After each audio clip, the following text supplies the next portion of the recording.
Shalom, jemaat yang dikasihi Tuhan, salam sehat. Senang berjumpa kembali dengan saudara hari ini lewat Word from Heaven. Setiap orang tua pasti menginginkan anaknya berhasil. Tidak ada orang tua yang menginginkan anaknya menjadi orang yang gagal. Tetapi tahukah Bapak Ibu, sebagai orang tua, seumur hidup kita harus memberi teladan yang baik dan benar kepada anak-anak kita, kepada keturunan kita. Karena mereka akan mengikuti contoh perilaku yang mereka lihat dari orang tuanya. Di dalam Alkitab ada kisah tentang orang tua yang memberi contoh dan teladan baik kepada anaknya. Dan di kemudian hari ketika anaknya hidup dan harus memimpin, mereka meneladani ayahnya yang memberi teladan baik. Contohnya adalah Raja Yosafat. Di dalam 2 Tawarikh 17 ayat yang ketiga, demikian firman Tuhan. Dan Tuhan menyertai Yosafat karena ia hidup mengikuti jejak yang dahulu dari Daud, bapa leluhurnya, dan tidak mencari Baal-Baal. Ayat 4, melainkan mencari Allah ayahnya. Ia hidup menurut perintah-perintahnya dan tidak berbuat seperti Israel. Saudara, Raja Yosafat melihat teladan ayahnya yang memiliki hati tulus dan ikhlas kepada Allah. Dan dia mengajar anak-anaknya untuk taat beribadah kepada Allah.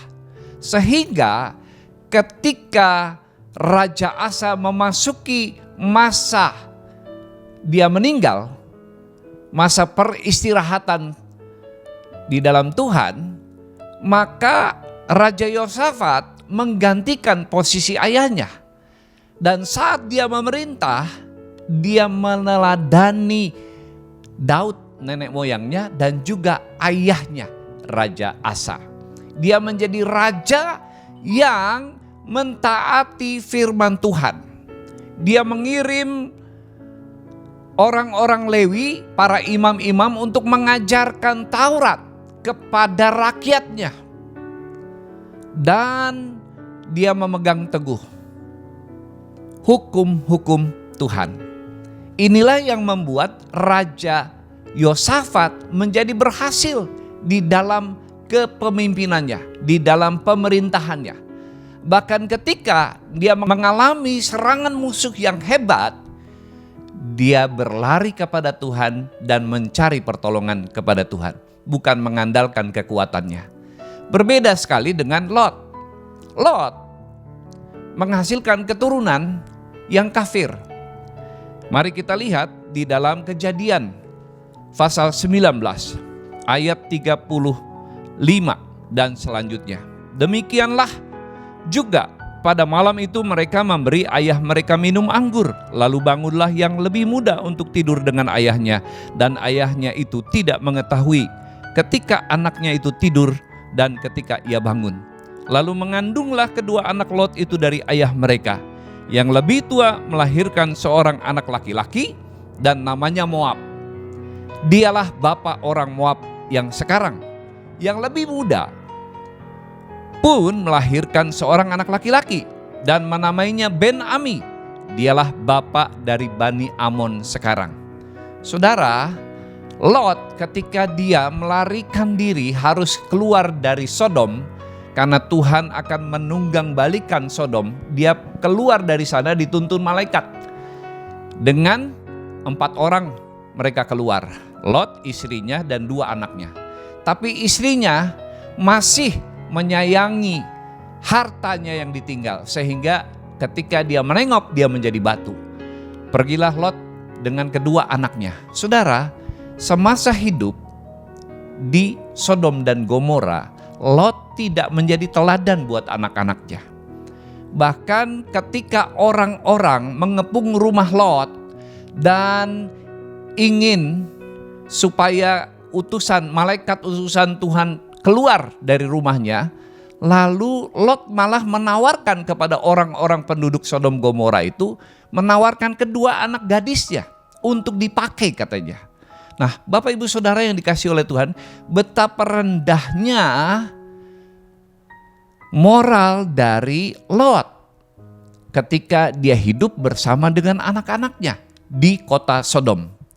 Lot adalah tipe seorang ayah yang hanya bisa menyelamatkan dirinya sendiri, tetapi keluarganya tidak bisa dia selamatkan. Contohnya istrinya. Istrinya lebih terpaut kepada hartanya sehingga dia menjadi tiang garam. Lalu kedua anaknya, mereka berpikir bagaimana kita bisa melanjutkan hidup karena tidak ada laki-laki lain di sekeliling kita. Mereka pada waktu itu melarikan ke sebuah kota yang belum ada penghuninya. Lalu kemudian kedua anaknya meniduri ayahnya. Sebelumnya ayahnya dibuat mabuk, lalu kemudian mereka bergantian tidur dengan ayahnya sampai mereka mengandung. Dan melahirkan dua keturunan, yakni Bani Moab dan Bani Amon. Keduanya adalah orang-orang kafir, padahal mereka adalah keturunan Abraham. Bapak Ibu Saudara yang dikasihi oleh Tuhan, sebagai orang tua, kita memiliki tanggung jawab terhadap keturunan kita.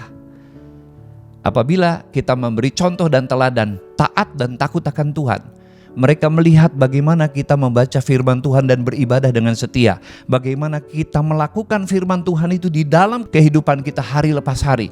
Maka anak-anak kita akan meneladani hidup kita kelak. Dan kita akan menghasilkan keturunan-keturunan ilahi yang mempermuliakan Tuhan. Tuhan memberkati. Mari kita berdoa. Terima kasih Tuhan untuk firman Tuhan yang kami baca pagi ini, yang mengingatkan kami sebagai orang tua, kami harus memberi contoh dan teladan melalui tindakan kami, perkataan kami, perbuatan kami yang dilihat dan ditiru oleh anak-anak kami, sehingga kami akan menghasilkan generasi-generasi yang mempermuliakan nama Tuhan. Beri kami kekuatan untuk hidup menjadi teladan bagi keturunan kami. Dalam nama Tuhan Yesus, amin. Sampai jumpa kembali.